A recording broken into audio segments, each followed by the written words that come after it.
Thank you, John and Helen. Learning is one of the most important things in life, and there are different forms of learning that we all go through at different stages in our lives. And I personally believe that one of the most important forms of learning is life-based learning. Because for me, this form of learning has shaped who I am today. This is not to say that the other forms of learning are not as important. They are, especially as they form the foundation for all types of learning. And with me to talk about what life-based learning really means and what its value to us is Tolagbe Martins, a communicator and connector with an 18-year career spanning aviation, healthcare, events and corporate hospitality, and latterly consulting on public-private partnerships. A two-time graduate of the London School of Economics and Political Science, she has leveraged her education in organizational social psychology to assist individuals, brands, and agencies develop business processes to meet their objectives through strategy and communication. In 2020, at the start of the pandemic, Tolagbe started TM Grammar Ministry, a consulting service that supports individuals and organizations looking to communicate with clarity. Welcome, Tolagbe. It's an honor to have you here with us today. Thank you so much for having me. So, life-based learning. But first, as TM Grammar Ministry, did I make any mistakes? No, you didn't. That was really well done. Awesome. Awesome. So, life-based learning, what is it? So there are a number of schools of thought about learning generally. And I think it's probably best to start with what kind of learning is there. We talk about academic learning. We talk about vocational learning. And we talk about, how we cope with new and sort of, evolving information. Okay. So life-based learning would generally function or focus on the fact that the world continues to change, and so you must adapt, and you must sometimes deploy new tools and new techniques in order to be able to cope, or in fact, in order to be able to thrive. Okay. Okay. Develop new tools and techniques in order to be able to thrive. Yes. So continuously learning. Absolutely. Until you die. Honestly, that's the only way that we can thrive. We already know, for example, that picking up a new tool or new skill helps to improve the way that your neurons and your pathways work. Okay, please, can you break that down for people who don't know about neurons and pathways? So information travels through our brains, through neural pathways, right? So when you learn... What is a neural pathway? It's the mechanism, or it's the biology of the brain, or the biology of the nervous system. Okay. So when you are learning a new skill, you are training new pathways. New parts of your brain. New pathways, and you're activating new parts of your brain. Right. Training new pathways and activating new parts of your brain. Or training old parts of your brain to do new things. Okay, that's a bit simpler to understand. Yes, you're training your brain to do new things. It's like building muscles, it's like going to the gym, right? You're training. What are you doing? You're tearing away at your muscles, and when they come back, they're a little stronger. That's how you bulk up. Okay. So it's the same thing. At this point, I need to tell our guests that Tolagbe has always been an A-class student. So I'm a nerd, and she I'm is a nerd, really pleased that being a nerd has become helpful, because what it is in the modern world, and this is what we're saying, we've moved from what they call the information era to a knowledge era. And what we have found is the people who can succeed tend to know a little about a lot. Very true. Very, very true. Very, very true. And if you have an attitude of life-based learning, that will be you. So you'll read widely. You'll ask questions.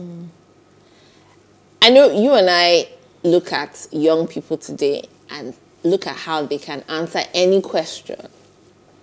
Because we're from an unusual generation, because we had an analog childhood, Yes. and increasingly digital adolescence, and now fully digital adulthood. Yes.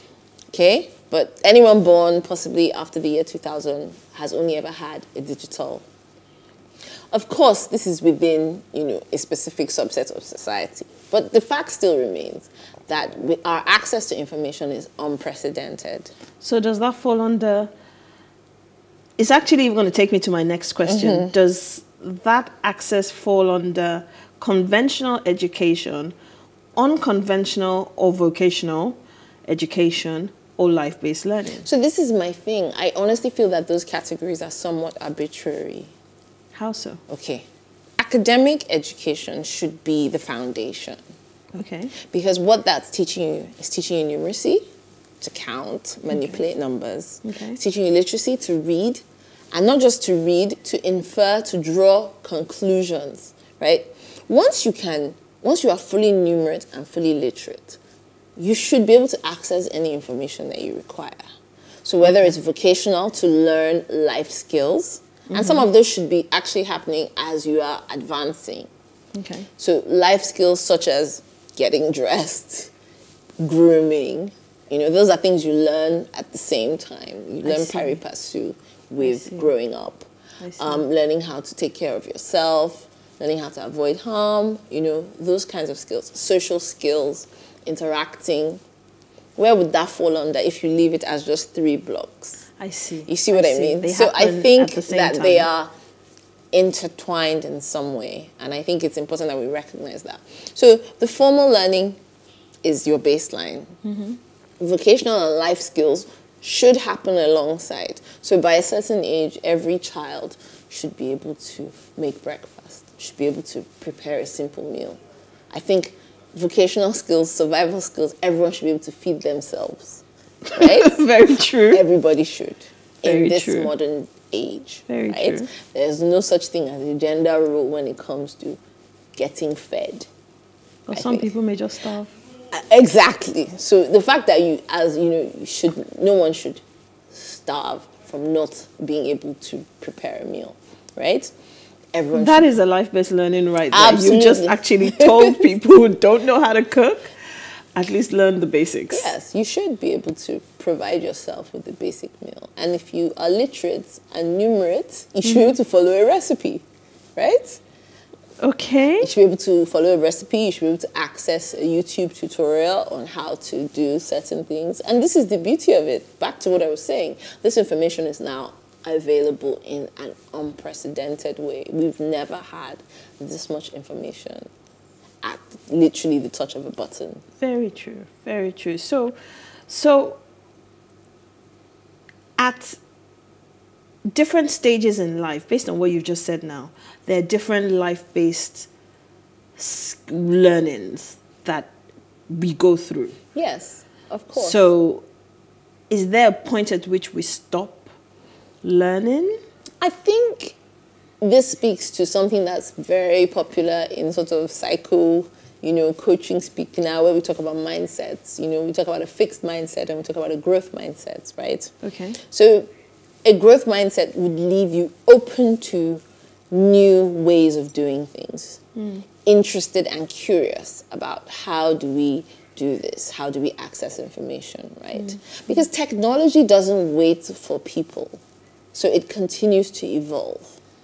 Okay, I see what you mean. So let's talk about people who were coding in the 80s, because there were coders in the late 80s and 90s, right? And they were using computers the size of almost a small generator. If you have continued to code, what would happen? You'd have to learn new languages. What is coding even? It's a form of design. It's a language. It's how you instruct and you design software.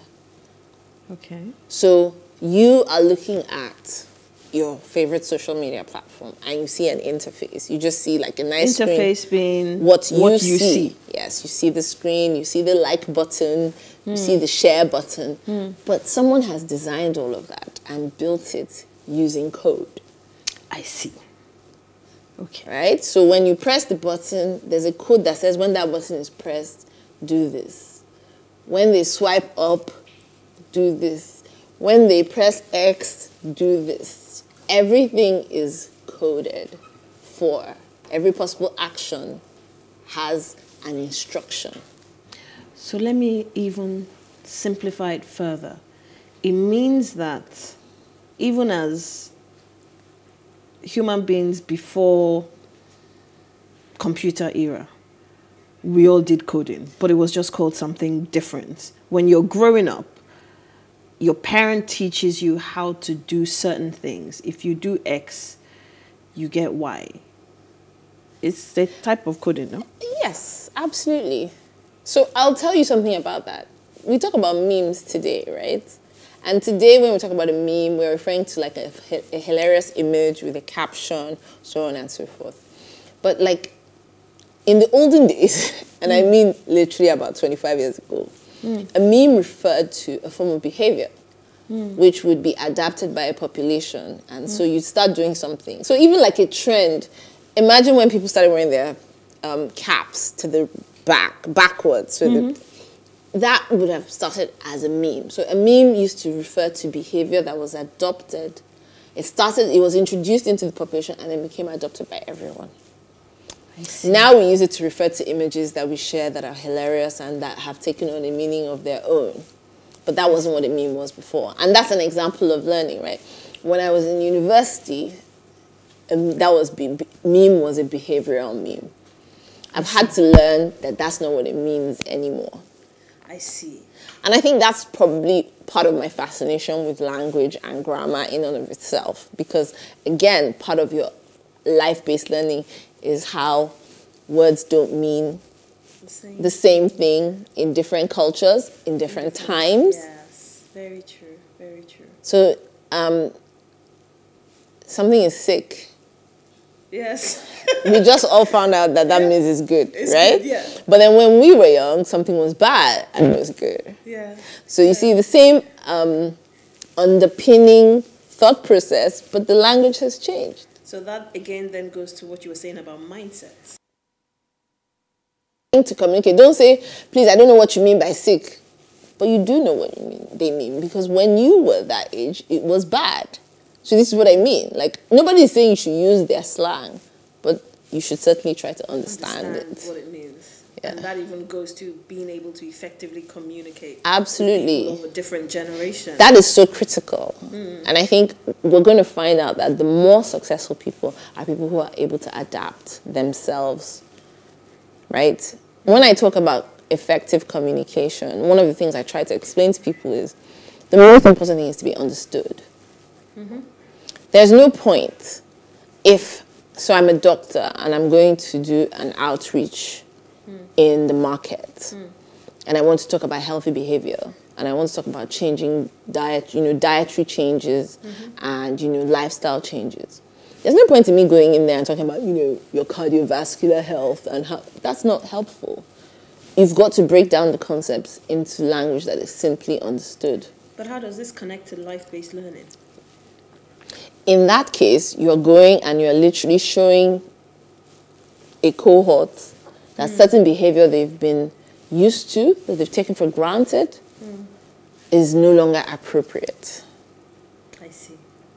Life-based learning, at a very base level, will tell you that you could drink all weekend and still get up and go to work on Monday. But after a certain time, life will show you that you cannot. You cannot. Very, very Exactly. true. You will learn that. Or you could go clubbing, be on your feet dancing for 6 hours like we used to. Absolutely. Go to work in the morning. Exactly. And still be But bright-eyed. life will show you that you cannot do that anymore. Very, very true. So, I mean, of course, we're being a little flippant, but that's the truth, right? Yeah, it is. Learning to adapt to the new realities on ground, whether it's aging bones, whether it's a reduced tolerance, whether it's, new information, new technology, adapting so that you are able to, and I want to say, I'm focusing on not just coping, I'm dealing with mastering and being able to thrive under those circumstances. So to make it more succinct for people,